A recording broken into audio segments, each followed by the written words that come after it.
Ah, did I not click go live, guys? I'm sorry. Is this working now? Ah, let's see now. Is it working? Sorry, Oh, sorry. here we go. Okay, sorry, guys. Uh, Let's revise all that. My name is Ben. The weirdo in the background is Albin. Woohoo! I mean, he just proved my point. So before I was actually teasing him, and then he just made it, completely valid. Canon. What do we do? We're Second Dynasty. We make 3D printable starships, and this is the official Traveler free trader Beowulf. Although, really, that's not the best way to show it. I should say this is the free trader Beowulf, or what we have printed, test printed of it as of yet. You can see it is a big ship. Um, We've done a lot of top deck work the last while. I'm quite happy with how this is coming out. We do need some. We have some stability issues between the decks because I can't actually lift things off perfectly at the moment.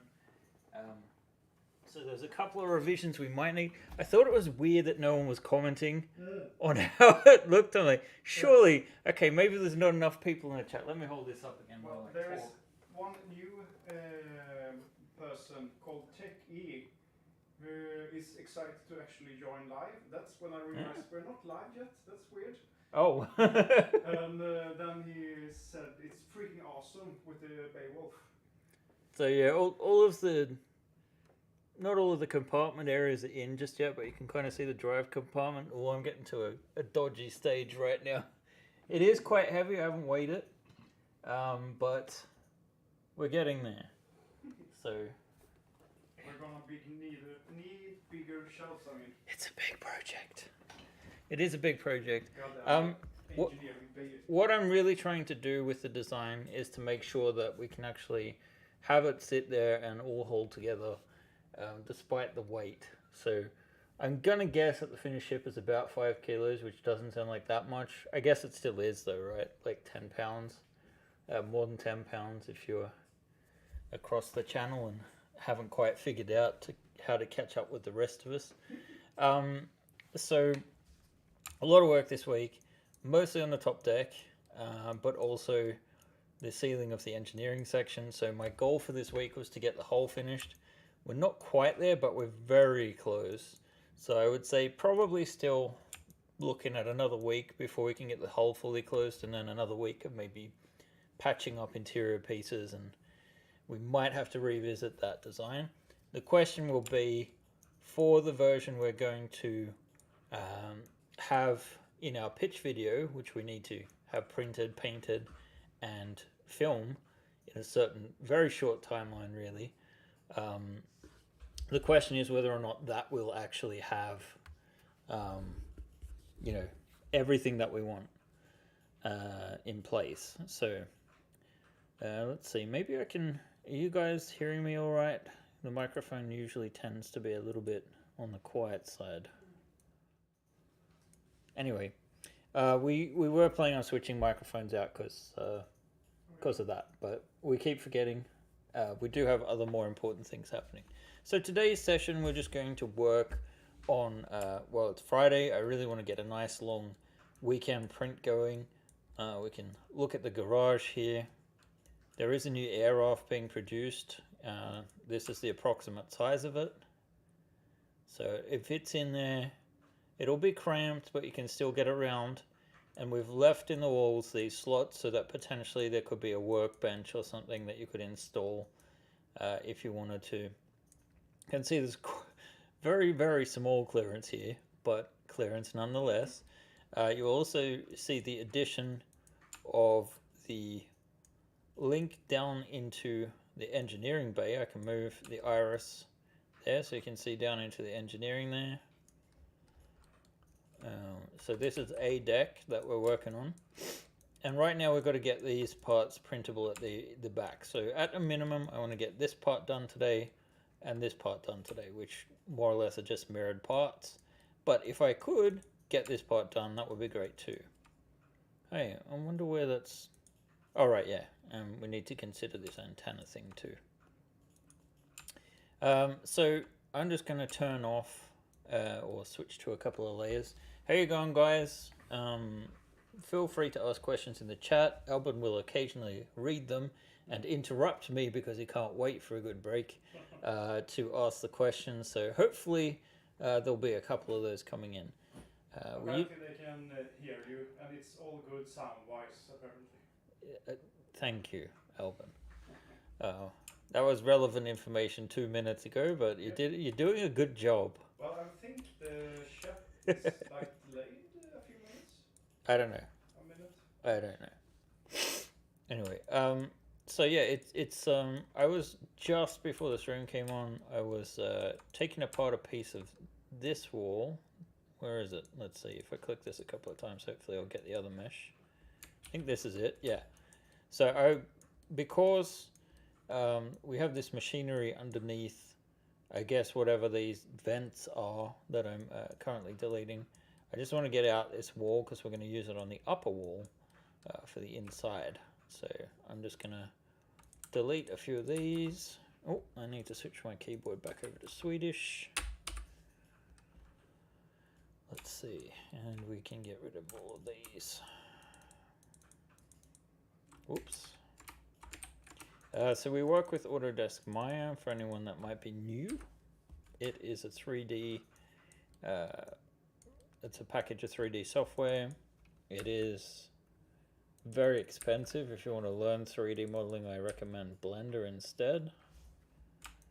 Autodesk sent me out a survey this week to ask what I thought about their products, and to be perfectly honest, Maya is great, aside from the fact that it was made in 1998 and they still have a shit ton of bugs that cause Maya to crash usually about once on a daily basis, and also the fact that, you know, they have a monopoly over 3D and are charging ridiculous prices for their software.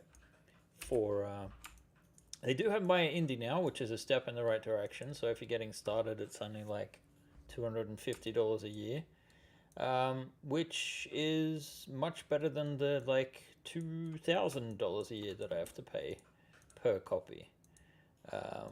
Considering the fact that I just don't quite cover the requirements for Maya Indie, which is a shame. But you know, that's monopolies for you. Yay, capitalism. Let's see. So basically I want to mirror this. Or do I? Yes, I do.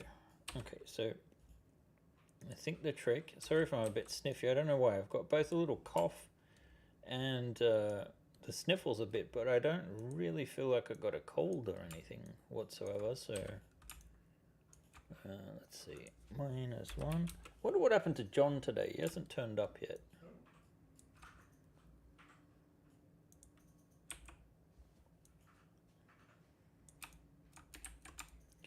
Yeah, that didn't quite work out the way I was hoping.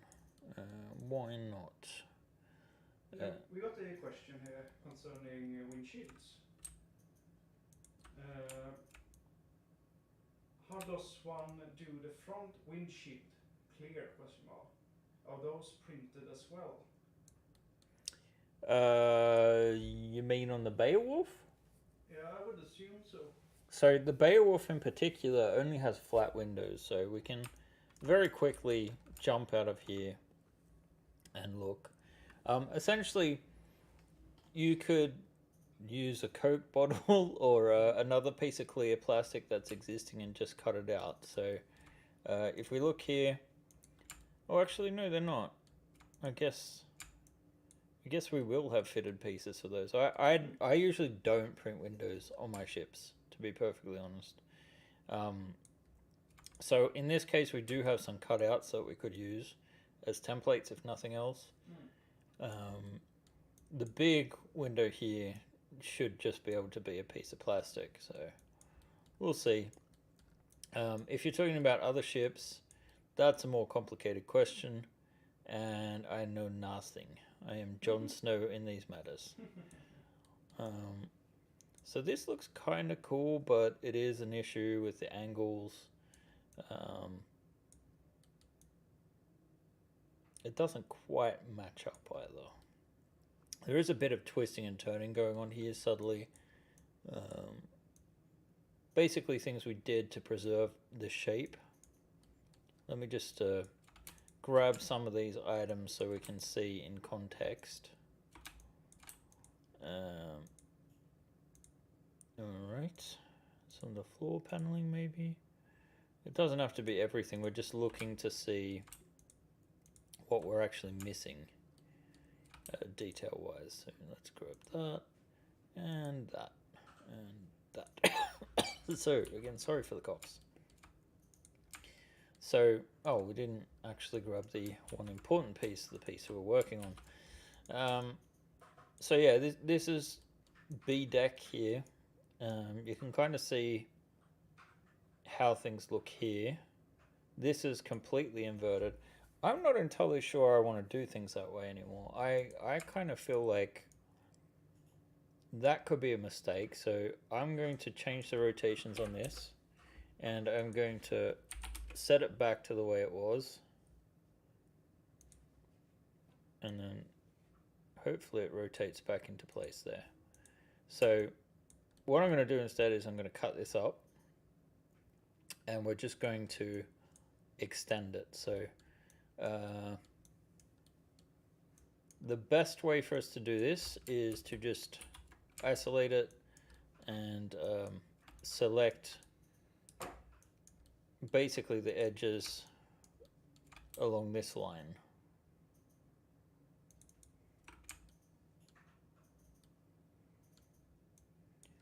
Zorima is asking me to give a link to the lighting page.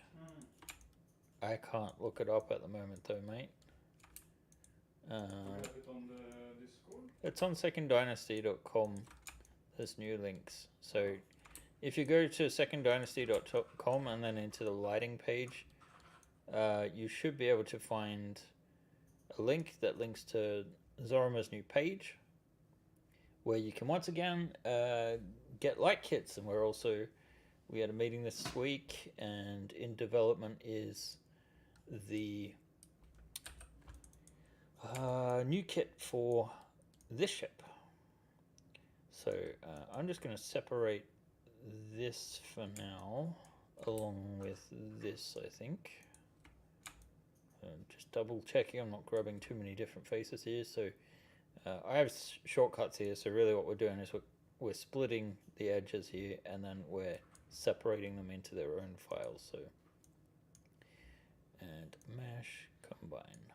There we go. And then what we should be able to do is center the pivots of this object, grab this corner down here, making sure we do have the snap on for the point snap. We're going to move this down into the corner. That's not quite it. This can be tedious and tricky if you have a lot of geometry like what we do. Let's see, that is intersecting, which is a shame, but at the same time it also looks like this shouldn't be as high as it is. So what I might do is just maybe grab, let's see, this line looks good, so I'm just going to grab the middle of this line. You can see I've actually oriented this part to this line, and I'm just going to snap it down here, and we're going to check again to see how this is matching up, and it looks like it needs to come up just a little bit more. So we've come down a little too much now. So what I might do is just go back in and manually move this pivot point down just a tad. Then we're going to lock it back on again. Look to see if we've got any intersecting geometry there. It's looking close, but all right. So that now covers it, and this looks more like it's actually, you know, matching up. So then I will also go in, and we're just going to move all of these ones, and we should, in theory, be able to just grab this last vertex and match it to there. And yeah, that looks like it worked out. Yes. We got a few questions. Are you up for it? I am up for it. So there are two ones that I picked out so far. The first one is the extension of that garage for more aircraft space a possible stretch goal? Nope. Nope. The second one is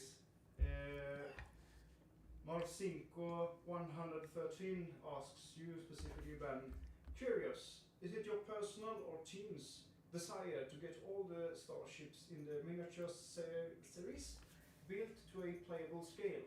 Fairly new, just so Beowulf in miniature set, so was curious. No. That's really not.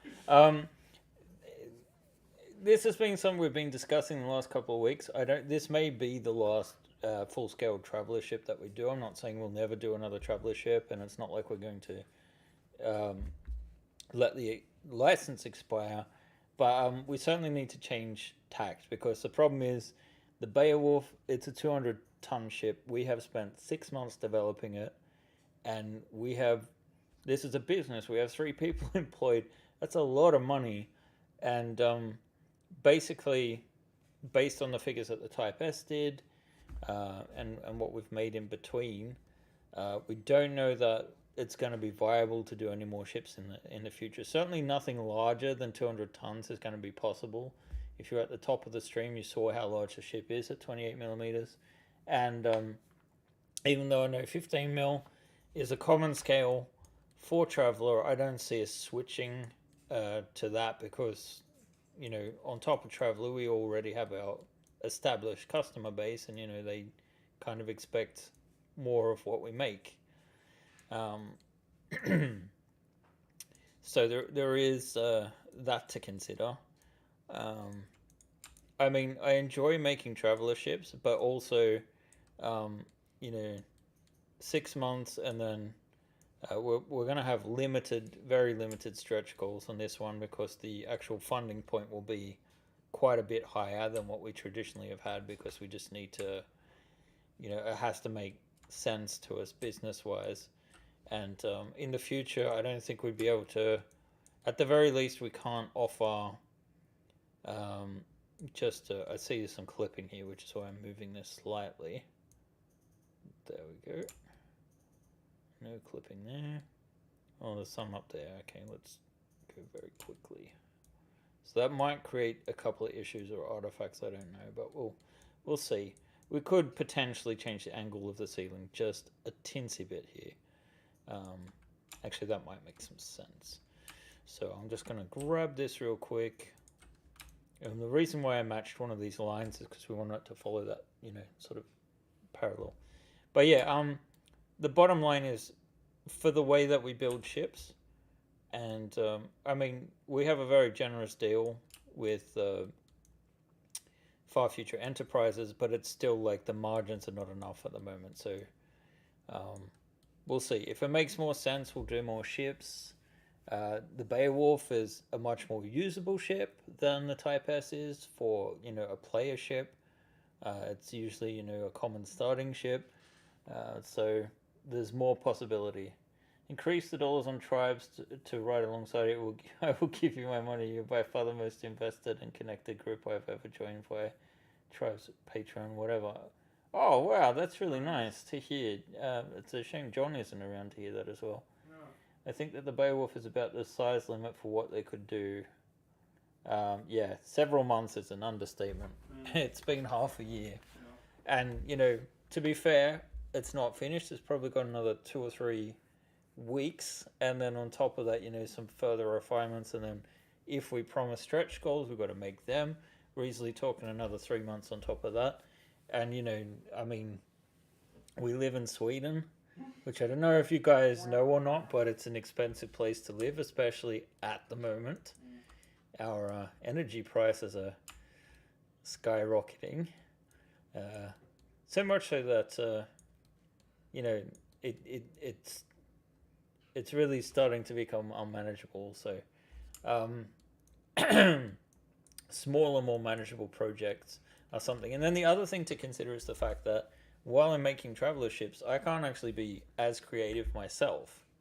So the ships take a month or two longer because we're trying to fit, you know, existing deck plans. And whilst I love Traveller, and I've played Traveller in the past, I will play it again in the future, no doubt. We just it is a lot of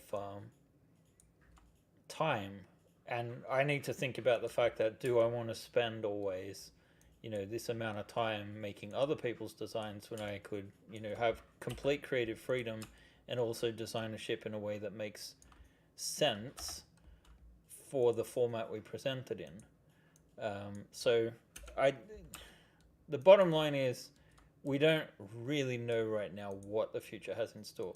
What I can tell you is I need to reach out, but I'm pretty sure that Craig Pay, who did the gig in our last campaign, is sitting on a modular cutter, and that modular cutter, those sorts of vehicles are a more reasonable size. It's also, I've been told, most encounters either occur on the ship or off the ship completely, so that smaller vessels that might be boarding a ship could be interesting. It would be lovely to be able to do a gun escort. They look really nice. But it's all just, wishful thinking at the moment. We need to make sure the business is working out properly first. And, well, that did not work at all. Because I should be orienting this to... Okay, here's another trick. You move the pivot point to the corner. Actually, you don't have to. You move the pivot point to another point on the same angle you want to work on, and then move it up based on that, so we get the exact angle. So we're not finished designing all this stuff yet. A little bit more work needs doing.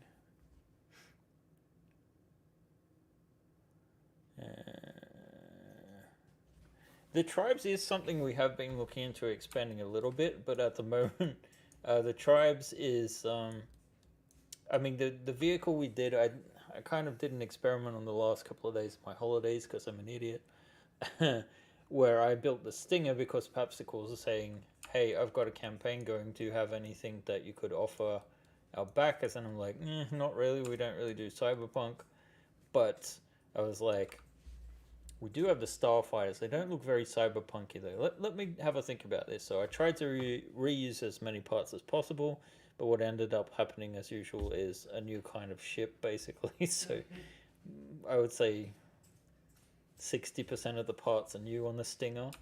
But we're offering that in in September's offerings. It's going to come a little bit later in the month. Technically, it's printable. Oh, yeah. Thank you, Albin. One of the guns has fallen off, but yeah. Here is the Stinger. It looks fucking awesome. I love it. So, there we go. I'm looking at the image instead of Uh-huh. So, yes, this is the Stinger. It does have a stand. I really like how it tilts forward on the stand. It does tilt forward. It needs to be... I'm wondering if we need to put 2 clip holes in there. It looks like a very dynamic pose, if you say so. It does look a little bit cooler. So this is inspired by some of the... you can kind of see it's got like a fan up here. You can see it on the bottom as well if I flip that over. So based on the heavy fighter design, not too bad. Happy with how that turned out. Here, take it away from me. I can't be trusted. So yeah, that'll be in this month's tribe. We did change the tribes a little bit. That being the fact that the $3 tier was not working out because of the fees that my manufacturer were charging. So the people that are on the $3 tier can stay on it. We're basically just going to ditch it though in favor of the $5 tier. And we're looking into seeing if we can do more of these original vehicles, because, I can knock one of those out in a couple of days as opposed to, months or weeks. And the idea being that maybe we can just release Starfighters 3. We have done 2 Starfighter packs before with these modular Starfighters. We could release that over a 6-month period, basically. So there would be a new ship every month, and at the end of it, we've got a product we can sell. But you guys that have supported the tribes already have it all, and I think we have a way to track if you've been in 6 months or longer. So we would be able to actually probably gift you guys the actual finished product, just to have it all in one place. Oh, Dropbox keeps updating. All right, so we're changing things around a little bit. Tribes, I mentioned this in my update recently. Tribes really has been something that we didn't really think would go as well as it has. One of the reasons we've tried to avoid the Patreon model, which is what Tribes obviously is seeking to emulate, has been the fact that I can see, I'm friends with Papsicles, I'm friends with a number of Patreon creators, the Dragon's Rest, for example. And I know that they just have to continually produce month after month after month. And that can be unsustainable when you've got, dozens of miniatures and you're also competing against these really big competitors that are really successful in the market, that actually have huge teams that are working on, their monthly releases. I understand the frustration of people in the community that, don't feel that that's fair or that they can compete. However, at the same time, my manufacturers, they've thought of some solutions to those problems, like, releasing every couple of months, or, memberships adding up to a larger release, or that sort of thing. And for us, it's been good because, we have had Patreon for licensing. And we've found we had the licensing, and then eventually we offered, $5 a month for a 25% discount code, which, the licensees also, they got that with their, you pay $25 a month for that month you can sell, whatever you print you can sell commercially, right? The travel license is separate. It has its own yearly fee. So there is, a couple of things to consider there, but basically we launched the Patreon as an experiment. We got convinced to do it, to give it a go, and it ended up being much better. I thought maybe we could get 50 people, because I mean our Patreon only had about 20 people on it, and with the exposure we were getting, I thought we might get about 50 people. We ended up getting over 200, and that in itself, is enough to keep things rolling. Well, not at all. But it does make a difference. It's enough time enough money that we can actually put resources into it, so we could potentially do, a resource, a new vehicle a month, or that sort of thing. Geez, Dropbox is going off. We actually got a comment concerning that. Marcinko 113 said that Tribes and Patreon must put some strain on needs. The monthly commitment of getting stuff out by working on bigger things. It's extremely stressful. I know a number of people actually that were doing extremely well on Patreon, but you get burnt out, and you can never have a proper holiday. Like, you can't just take a month off like we love to do here in Sweden in the summer. You have to think about when is all of that money coming in. And the thing is, if you have a hiatus, you risk losing a lot of those people. So you lose your momentum and your source of income. So this is why I initially chose Kickstarter as a medium, because it allowed me to release less often, but on my own terms. But that has always come with the caveat of we have issues with liquidity, to be frank. So that, we get a huge amount of money in once or twice a year, but we have to survive the months in between. And there have been some real nail biters, especially now that everything's getting more expensive. And at the same time, I don't want to ostracize any backers because we need to take more money for our items because of changes in the world essentially. So yeah, it's a challenge. So the thing is though, because it's 6 months or more between big campaigns, the rules kind of change while we're not looking as far as Kickstarter is concerned, as far as like the interest is concerned. We suck at marketing and advertising. I know that's a common issue for creators. But, like we do have my mini factory that keeps us going a bit more. I mean, it's not perfect, but it makes up maybe 35-40% of our monthly revenue, which is great, or rather covers those kind of costs. Makes a huge difference now, and compared to where it was like last year or the year before, it's grown quite a lot.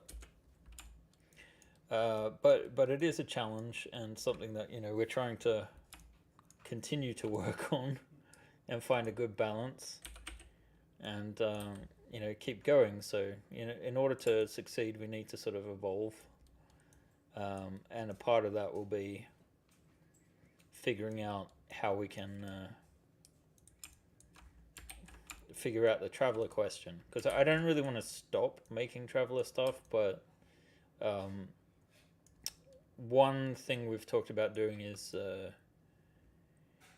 just doing a traditional Kickstarter where we just say, hey, do you want us to do this ship? If you do, this is how much money we need. And then we develop it after the fact instead of beforehand.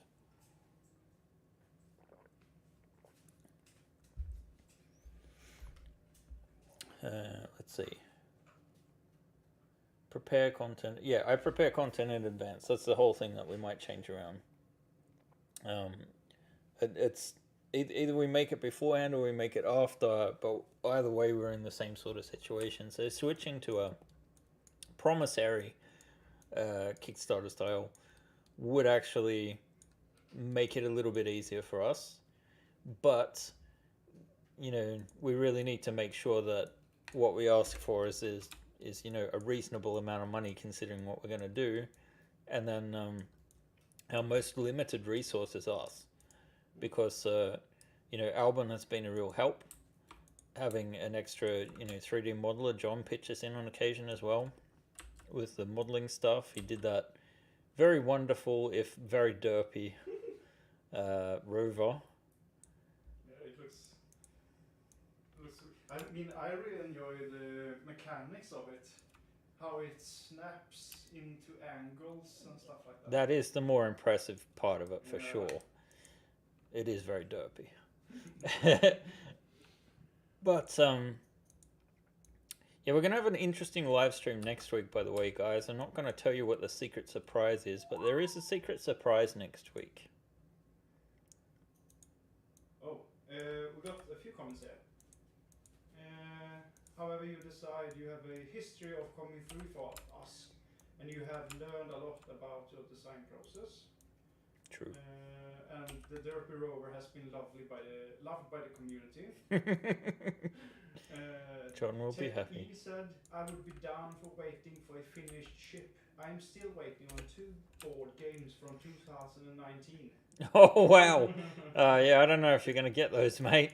I too have backed a lot of projects on Kickstarter. I kind of felt like it's also a good way of marketing, because sometimes you can convince a Kickstarter creator to share one of your posts or campaigns if you've been active in the community, and also I can write it off. I can write off the tax on it because it's I tried to stick to miniatures based stuff or something that's peripheral to what we do. So it's not like I'm just abusing Swedish tax code, but or the fact that you might use miniatures to show off your own models, because especially in the beginning, we didn't have any cooperation with PAPS or that sort of thing. Sorry if I'm rambling a bit today. Mouth is dry. And drink doesn't help at all. So, need beer. No, I will not drink beer. I will not drink beer. Oh, that sounds awesome though. Shh.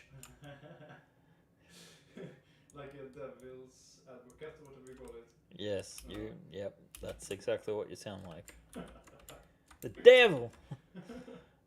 So I'm just going to do a quick cut here based on the grid, mostly to get rid of this little triangle. So, because we want this back to be completely flat. So now you can see that there's a line here. And we could just delete these, or we could use it to sort of just join these bits together. So I'm actually going to just move that down to there. Oh wait, we have the wrong grid snap on. We had grid snap instead of point snap. And we need to fix the hardness of this. So yeah, I appreciate, guys, all the votes of confidence, and it does really help to know and get feedback that people are willing to wait. But like the point that got brought up, I do feel now that we've delivered what, 7 or 8 ships. Let's see, Scout, Alpha Mark 3, 3 and 4, the Delta, Chimera, Sleipnir, Type S. That's 8 there. There's a ton more. So I mean, the thing is, we have delivered, and even if, like, on occasion, a backer will miss. This is mostly the case, that a backer might miss the email to redeem an item. We did have some issues getting some light kits out back in the day with our old partner. Zoroma assures me that this is a thing of the past. We have a new source, so I'm looking forward to seeing the results of that. We're even starting to reuse existing designs with the lighting stuff, so that if you had an airlock light kit and haven't used it, or it is a part of the ship that you can't just open up and show off all the time, if you would instead rather insert that into a Beowulf bridge, you can do so. So that's the kind of thing we're looking into. The ceiling in here doesn't actually have to be very detailed, because technically we're never actually seeing in here. So I think realistically, in the time span we have today, because I've got to knock off at 5, we've got about 20 minutes more on this session. We just want to close off all of these parts and print out both sides. I think I'd be fairly happy with that, because I do have a ton of petitions in here that we can actually print out, and some more flooring for this upper deck. So I really wanted to get the hull done first, but the rest of the hull we're going to have to wait with until next week. Tamsin actually asked about the hull. Yeah? If you were doing the hull without interior detailing, just printable blocks, how long would it take for something in this size? In other words, design hull, KS, design interior.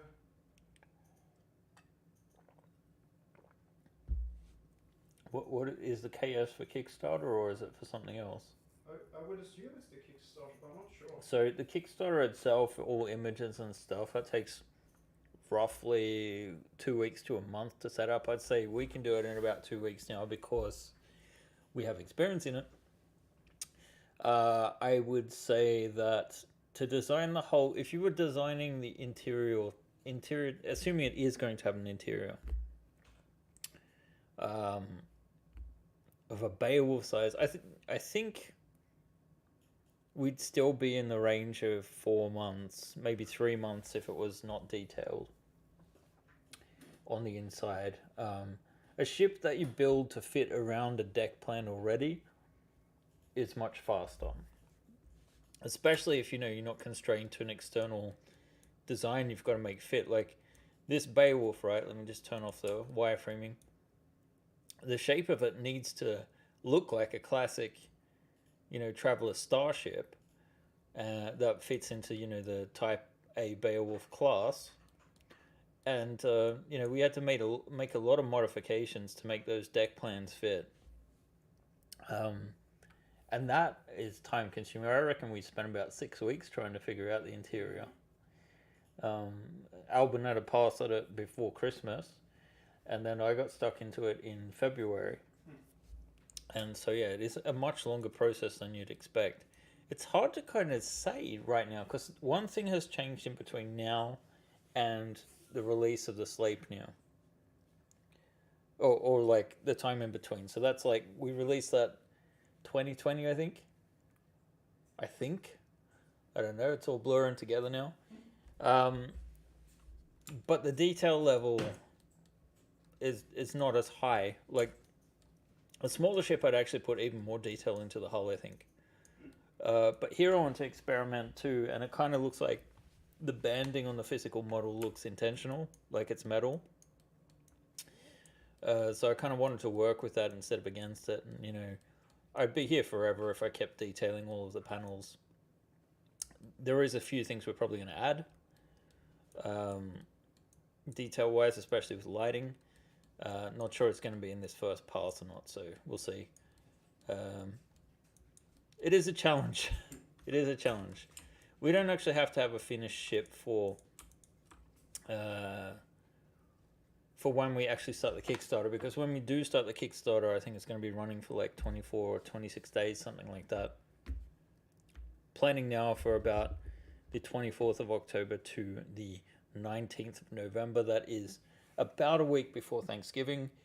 So hopefully long enough that people are kind of forgotten about the fact that they've got to go to Thanksgiving. It's that's always our deadline for the year. I've never tested doing it afterwards, but I'm not.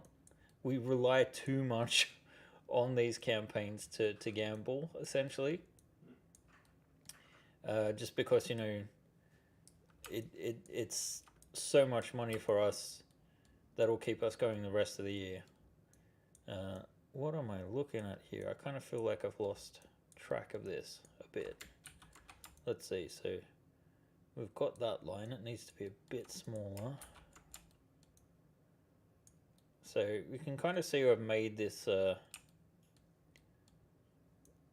little connection here. The idea is I'm trying to eliminate some of the light leakage. Not that we're going to have a light in there, but the gaps between plates aren't really a great thing. We can do it on this side with it sticking out because we're going to be printing from down here. An undesirable slant here, but I think it should look okay. We'll see. If it doesn't look great, I will probably revise this by splitting the part down here. So I don't know if I answered your question, Tamsin, or not. I mean, it's a difficult question to answer, because when you make your own ship, you start with the interior straight away, basically, and build the hull afterwards. That is how I would do it today. Yeah, it's not how I've always done it. You were constrained to an already existing design, so that makes it different as well. Yeah, and from what I understand from several Traveller fans that have reached out, that the design in it themselves never kind of like worked out with the statistics and whatnot. Mm-hmm. So it's complicated. Is the answer to all of that. Yeah. I think it would be a nice exercise to do a ship from scratch. Wait, what's going on here? But I haven't actually had the opportunity because we've been doing Traveller for 2 years now, a little bit more, and so aside from I've revisited the Shuttle Alpha, we did the Mark IV version, which I'm very happy with, but I don't actually know what that looks like to do a brand new ship. Wait a second, is this sticking out or sticking in? I can't. We got the comment from Todd Spurgeon.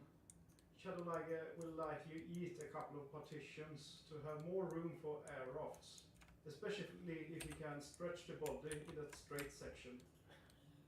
Yes, I'm sure he will. Okay, so all of that actually needs to go inwards, not outwards. So basically what we need to do is we need to grab all of this little sort of filler line. I don't know what to call it. So we need to move this so that it is on, it matches at first this other side. Then we need to actually make it a bit larger because it's going to be a depression. It is depressing me right now. Not really. But see, if we move that, that's just moved it back to the base point, so then it should be flat. And if I'm right now, we just move this here and drag it out. So pivot points on a component level, if we isolate this now, you can see that it's a channel instead of it's a depression instead of a what do we call it when a bevel or something? I don't know. What's the opposite of a relief? Yeah, back to art class. This is still sticking out though. We need to move these to the other side. English is no longer something I'm good at. So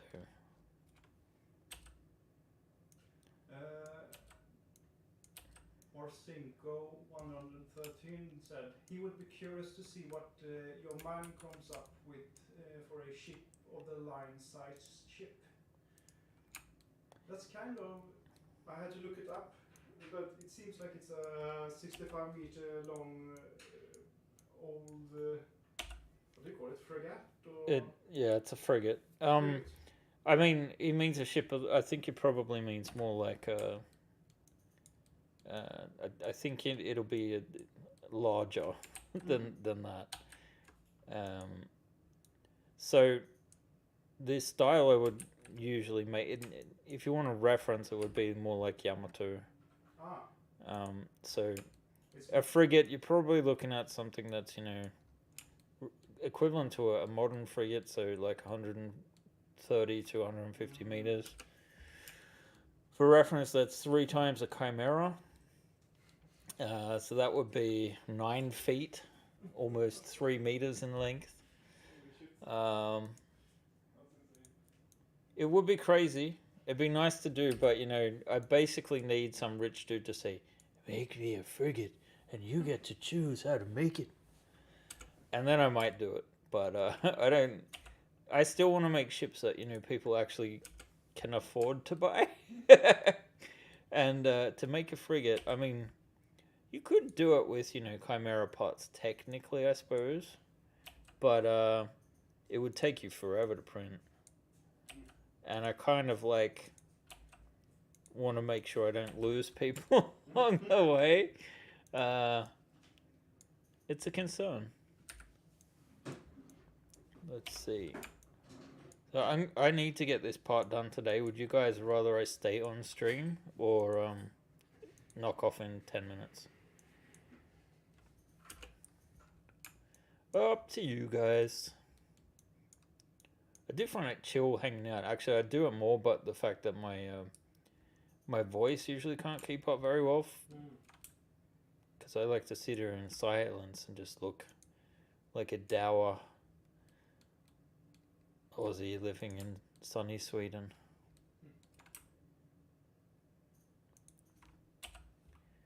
And let's see, that should have repeated that. And I think we've got enough geometry that we no longer need to be viewing everything else. We can fill in the holes. Seems like there's a Michael Scott joke in there somewhere. They love you, Ben, apparently. I need that support, guys. Just like any Instagram whore. I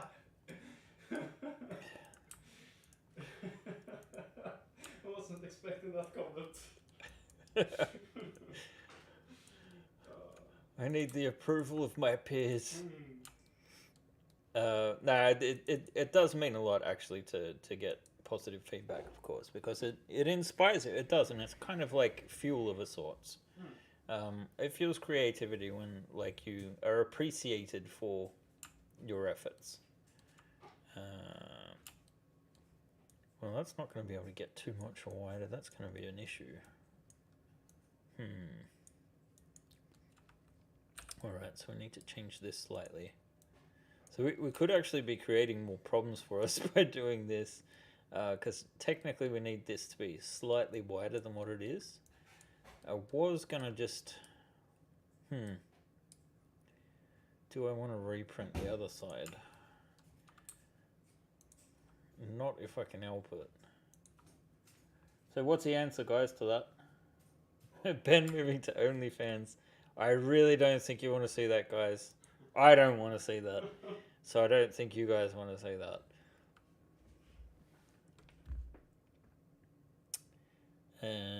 No, things aren't going that bad for the company at the moment, but, you know, never say never. We always used to joke back in animation school and when we started a company up that in the worst case scenario, if we can't make any money off regular animation, we can always just make the naughty cartoons. As if there's any money in that. Still, it would actually be a good way to sharpen your skills because a lot of that animation is actually really hard to do. Oh my god. Okay, so we need portions of this to be about 10% bigger, but my main concern here is we're actually sort of intersecting with a clip there. So the real issue is, let me just grab this. Tech E said, stay aligned. And the Dalton Calford said, well, although I normally only give compliments via money and word of mouth to others who would want to own the product, I have to say your work is both amazing and inspiring. Thank you very much, Dalton. And apparently heavy metal did well, speaking of naughty cartoons. That's weird. I think, isn't that like an anthology of different animations or something like that? What? It's like an old... I think, is it an animation though, or is it like a dirty sort of cartoon magazine or something? Or I don't know. I think there is a movie called Heavy Metal, but there is like different... I can't really remember all of it, but there are short movies combined together into some an anthology. Yeah, every time Albin talks, he stands up and sort of pokes out the side to talk as if that's going to help the microphone better. I'm quite sure that most of his voice is just like bouncing off the ceiling down to the microphone as it is. But as you guys can see here, these pieces, this channel that I was talking about, is exactly on top of where the existing one is. And that could be an issue because, you know, we need to think about the fact that when we're FDM printing, there might not be actually enough room. Wait, what is going on here? Is that not flat? Oh, don't tell me that's not flat. Let's see. How bad is this? That's not a flat. This is a flat.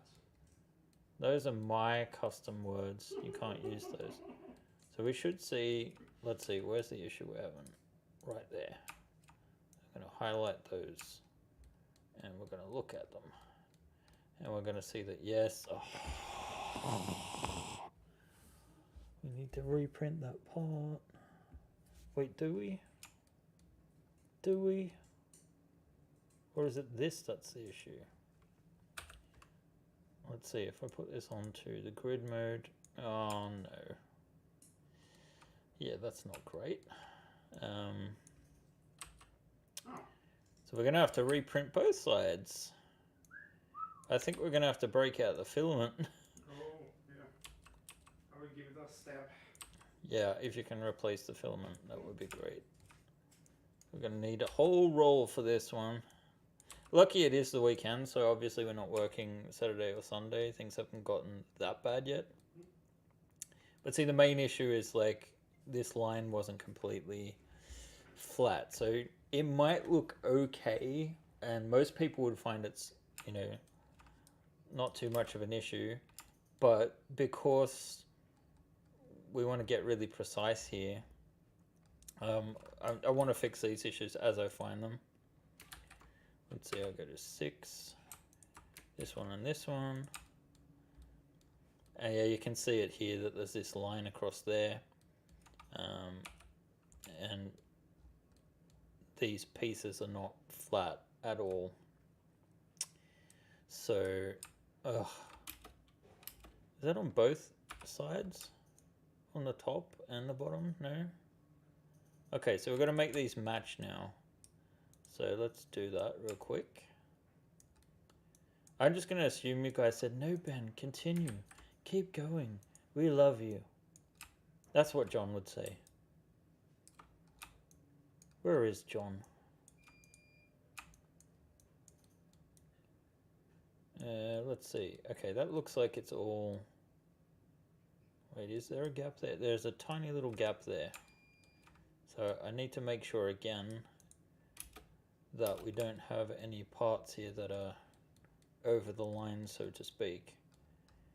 But we can see here that we still have an issue. These ones aren't correctly aligned. They need to be flat. Oh no, look at it. Oh, it's all over the place. This is not good. This is not good. Why? Oh wait, is it alright? Yeah, that didn't move. And the actual clips look like they're in the right spot. That's the important thing, that the clips are aligned. But yeah, if these are not completely flat, you're gonna, you know, have issues when you connect it together. So these essentially need to be moved back. Sadly, it's tedious, it's not fun, but it has to be done.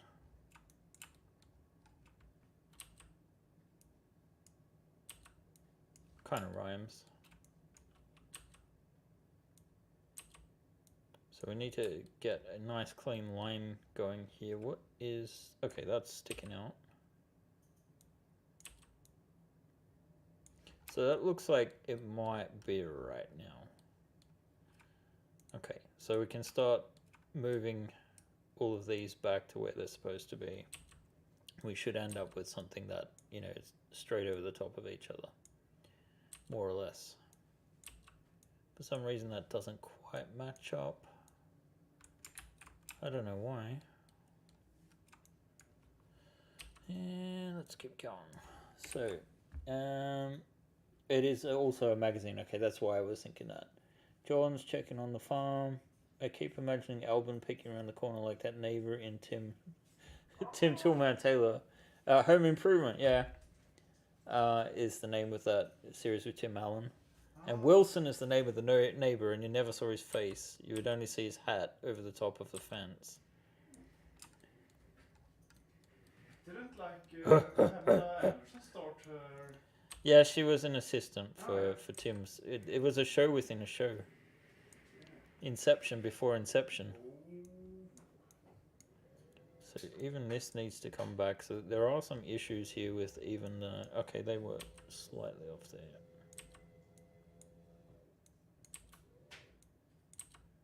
Albin's doing the robot. Yeah, they can't see what I'm dancing. Is that what you call that? He should have peeked in at the time. Yeah. I am subverting expectations. Are you there? No, probably not. This is all over the place. Ugh.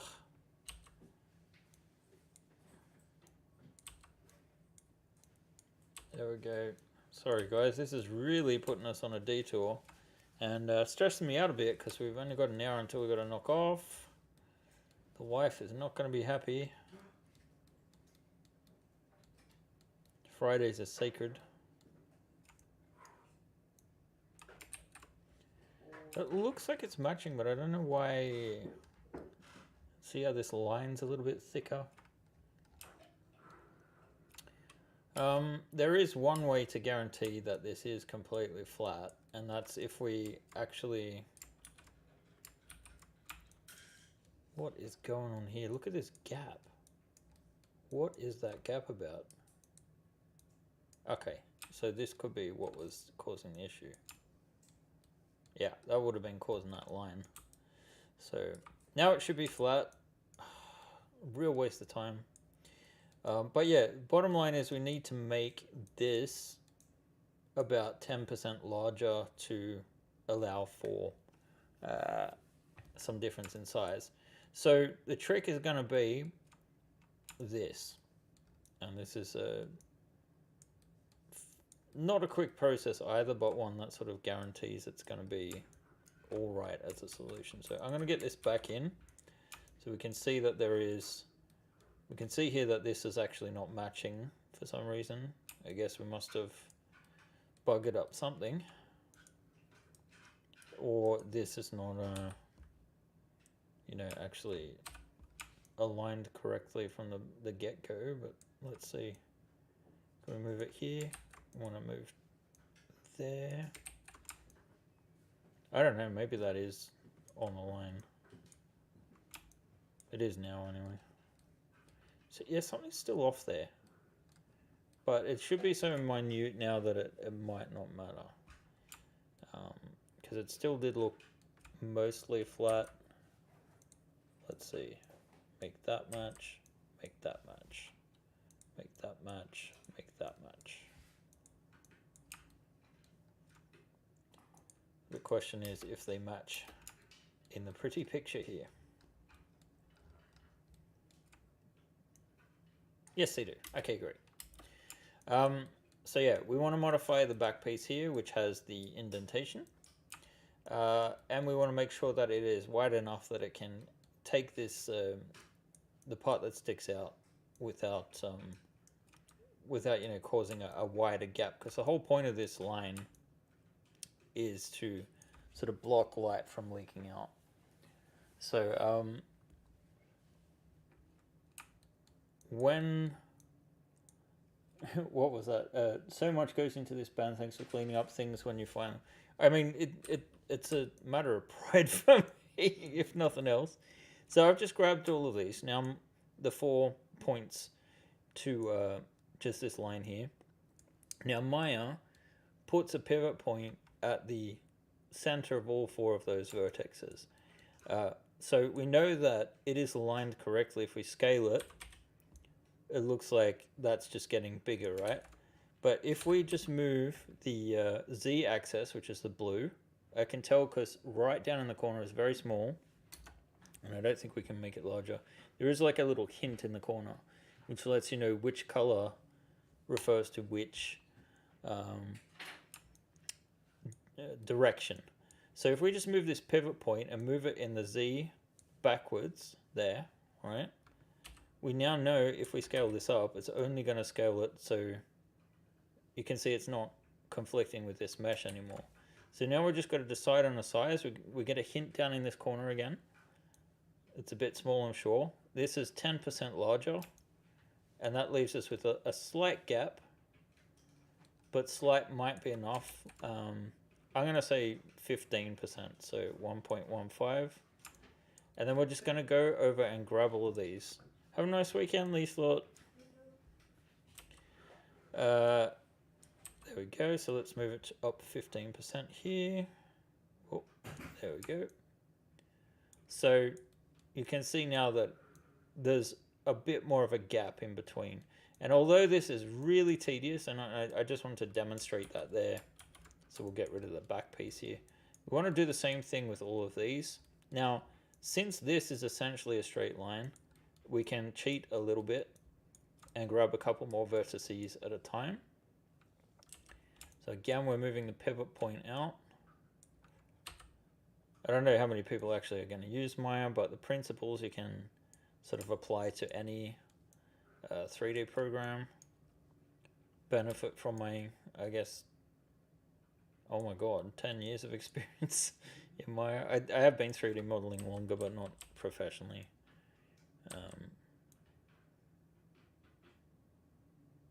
And mostly as a hobby, and almost exclusively Macross starships. But yeah, we're just increasing the size of all of these. You want to be careful in the corners. And there we go. I actually have the controls, the tool controls here set to step snap. It says relative, and the 0.05 means it moves 5% each time you move the mouse. So again, the corner here. We do this for all of the pieces, and you're going to see why I was worried about the clip hole in just a moment. That's 1.5. I could have made this cleaner than I did, but you know, in a ship this size, I always hope that some of the things I've done on these models won't come back to bite me in the butt, but you never know. It's happened before, like parts of Sleipnir and many other ships. Alright, so that's 1.5.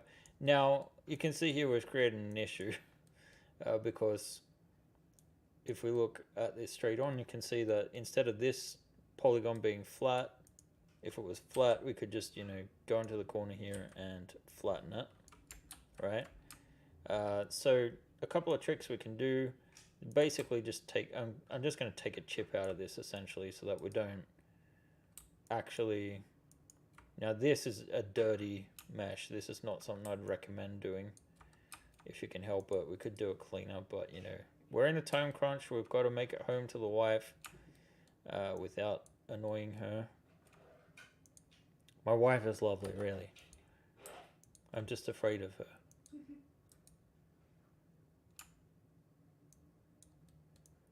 Let's see. So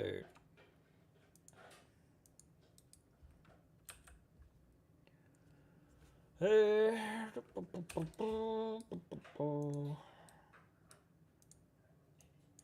right, so I'm just joining these,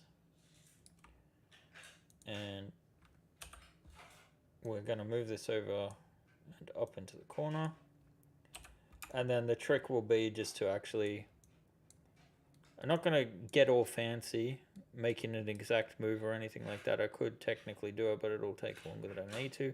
I'm just going to roughly align this so that it's straight from above, right? So this bunch of lines becomes almost a single line. And we're just going to manually move this back into place.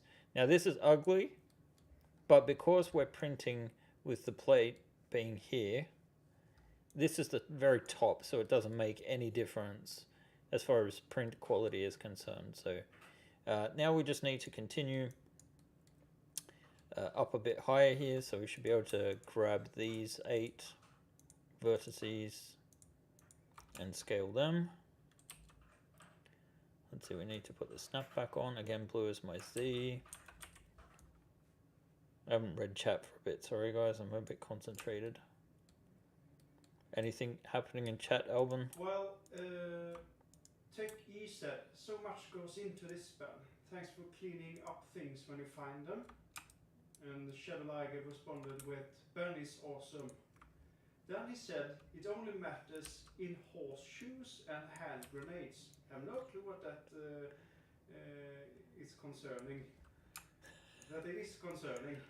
I think it needs to be at a specific size, maybe. I don't know. Although you'd think horseshoes had a bit more flexibility. You can kind of see here that Maya's slowing down a little bit at times. It's because the geometry is getting more and more complex. And especially when you've got snap points on. Oh, okay, the other thing too was that the autosave was on. Now, it takes a long time, but the autosave,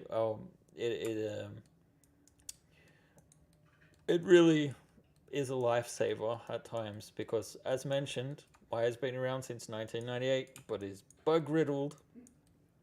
She yeah, I don't have polite things to say about old Maya. She does the job, but she might be a little worse for wear, if you get my drift. I don't know how much I'm drifting there, but yeah, anyway. Let's move on. I want these clip holes here, because we're going to put a clip there and a clip there to connect the two different parts. I'm actually not going to do anything fancy about the joints there, because you're rarely going to see it top on, and this is a flat enough surface that, to be perfectly honest, I'd probably just put some tape underneath to block any light leakage, a little bit of electrical tape, or the old God, what's the English name for silver tape? Duct tape. Duct tape. Yeah, duct tape, I guess. Swallowing my... I don't know. Yeah, welcome to my world, Albin. Yeah. Thanks for inviting me, I guess. Oh, you weren't invited, but you're welcome. Thank you. Sormer said earlier that he looked at the new Alpha Shuttle lighting path. Yep. He will redo the plug for the light and the output crowns on. And then he said, I think we all enjoy watching you work, John. Ben. John typed in the Discord at the same time, so... Oh, right. John is there in the Discord? I think he did some tribal stuff, perhaps. Oh, does he know we're talking about him behind his back? Not sure. He's checking, he said, though. Well, that's like an hour ago or something. Oh, okay. I'm not sure what it's... He might have some family commitment or something, I don't know. It is kind of like the middle of the day, I suppose, over there. Or the morning. Techie said, thanks for doing these live streams. You're giving me some desire to start modeling things myself. Oh, well, you're welcome. This is quite a different kind of modeling. In some ways, it's a lot easier than sculpting, even though it depends. Like, if you're okay with sculpting tools, it's definitely quicker to design a character using sculpting. But if you want to do hard surface modeling, you could use CAD. CAD would probably work as well. But you do have a little bit more flexibility for creating solutions if... the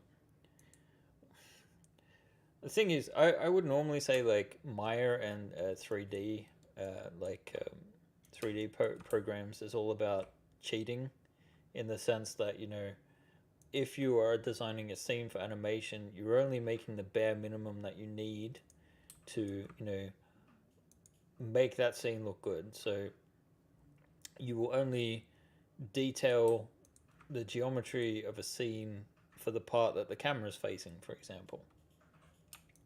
That's becoming less true maybe as technology develops more, like with the volume and that sort of thing. But usually the problem is most of us are not working for Pixar or Disney or Marvel or what. And really what we're saying is any of the production companies that work under them,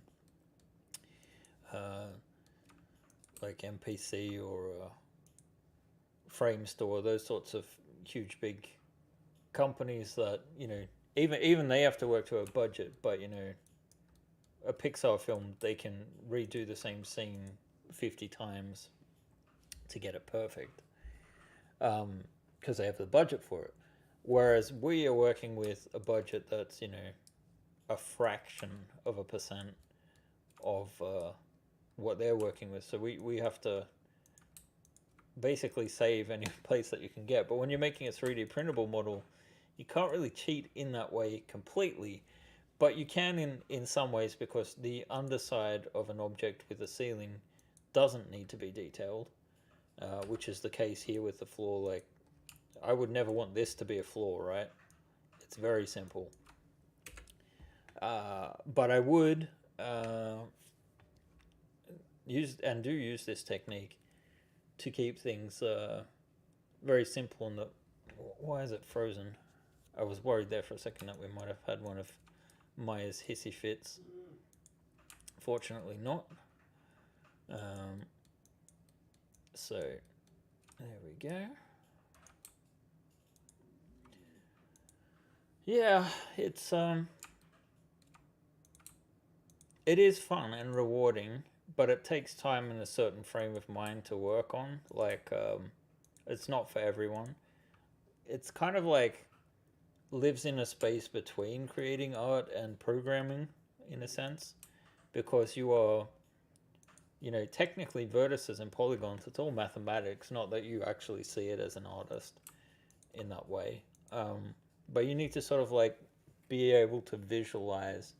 I would say and unless you're working to a reference where you can look at that reference and recreate the reference, which is entirely possible, um, imagination is important. Um, but you problem solving for 3D printing does take time to sort of build up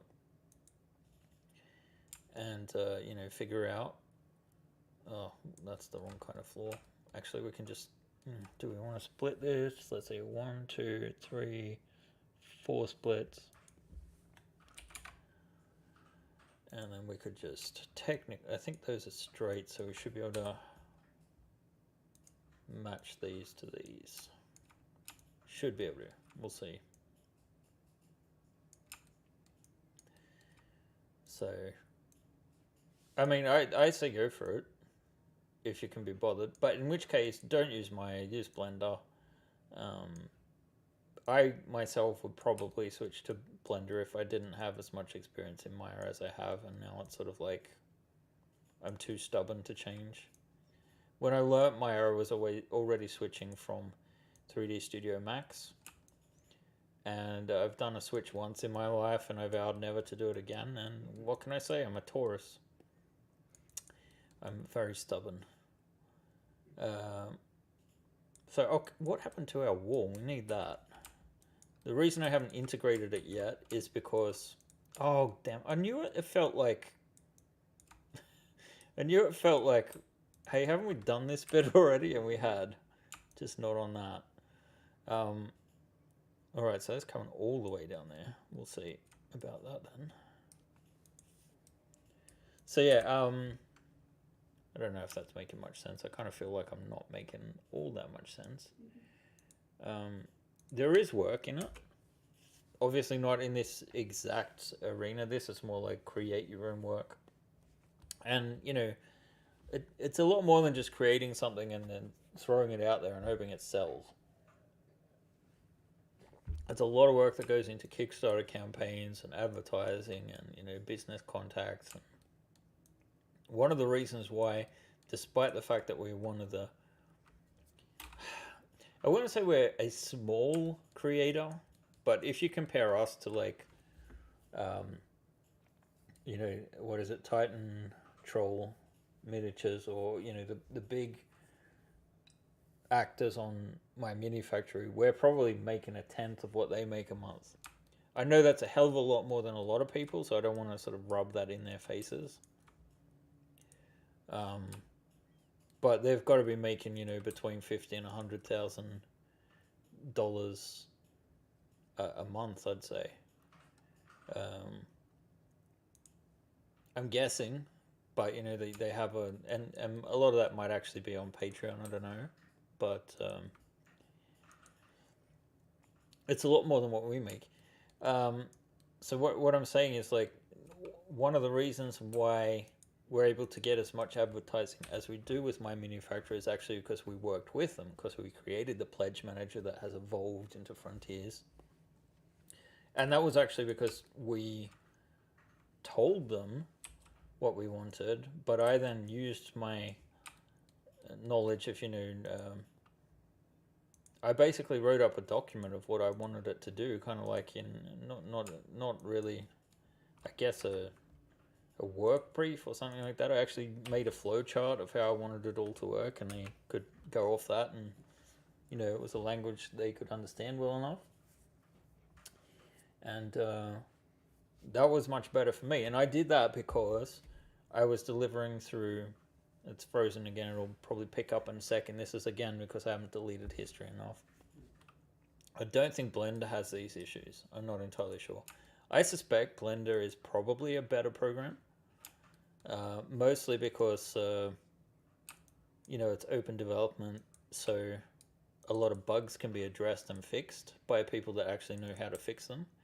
Whereas Maya is bloatware that has, you know, probably somewhere in a closet in its code is the original 1998 version, which occasionally comes out of the closet to haunt the rest of the program, cause crashes, and, you know, generally be, you know, a nuisance. So I think it's getting time that we need to integrate this all together. So we're just going to select the two meshes.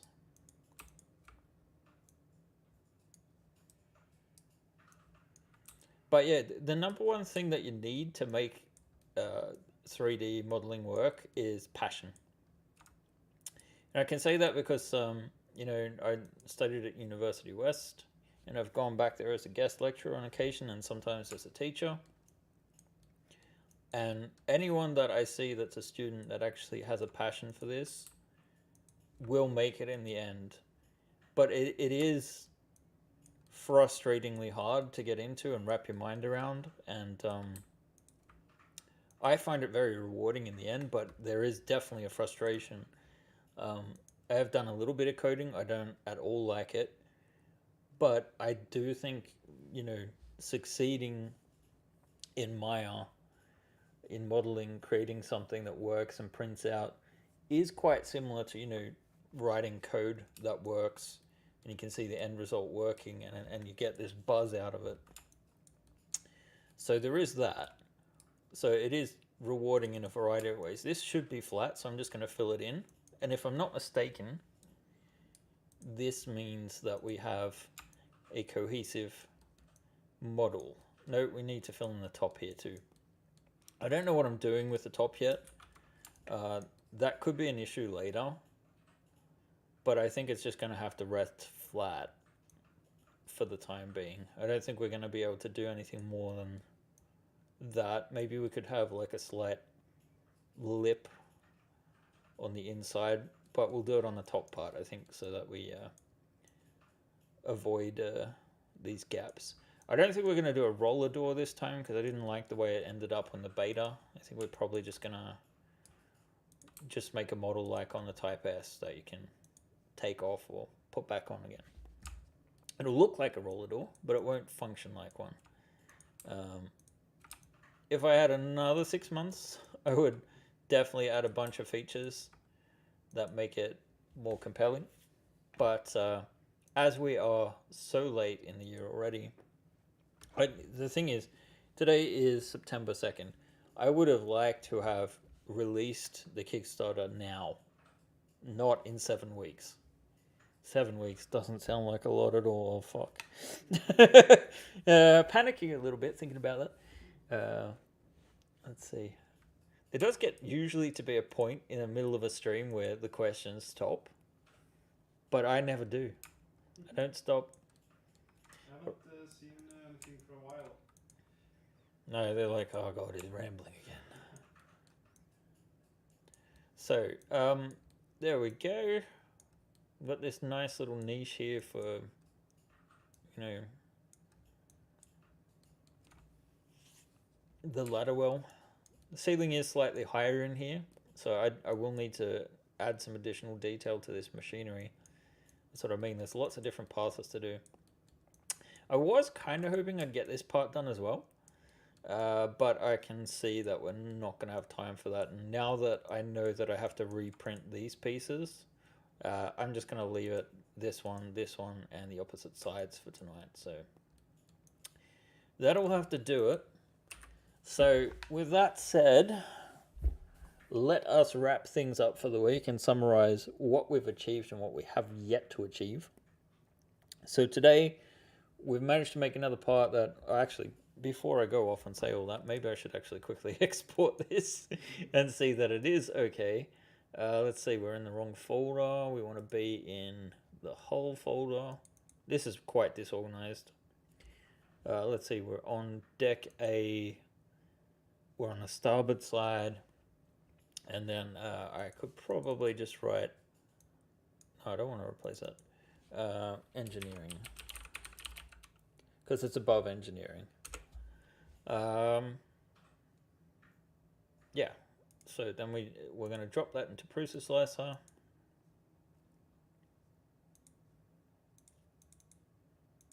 There we go.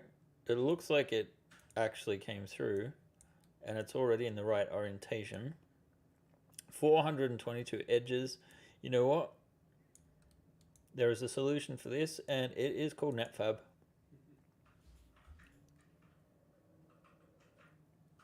I want to give the model a quick scan when it's finished to make sure it isn't filling in any holes. And by holes, I mean the open look clipboards. So this might take a little bit of time because it's thinking. All right, and actually we can see we have an issue. So just when you thought you were done.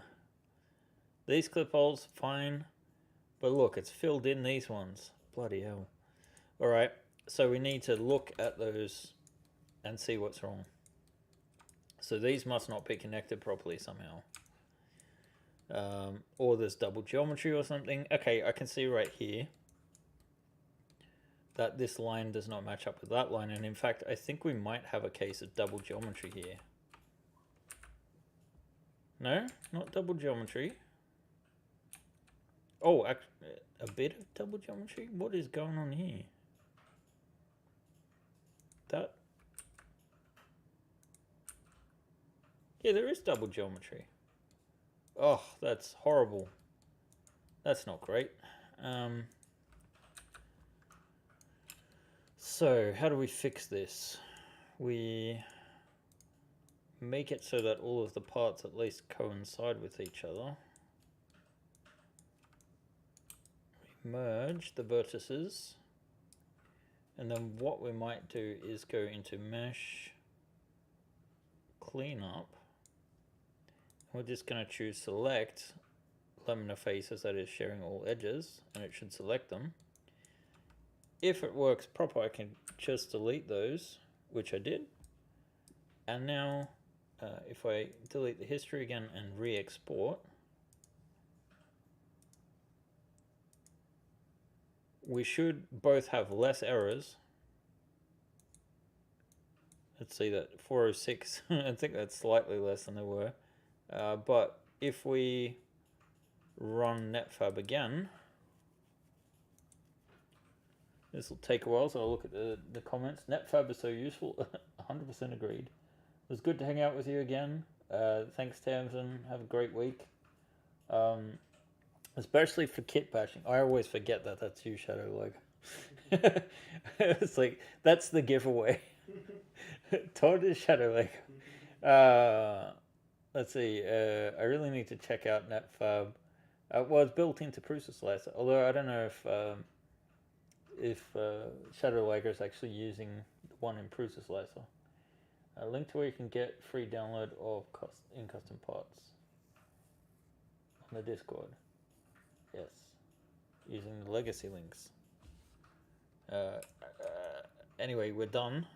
All of the clip holes look intact. If we run it through the actual slicer, we get 4 hours and 40 minutes.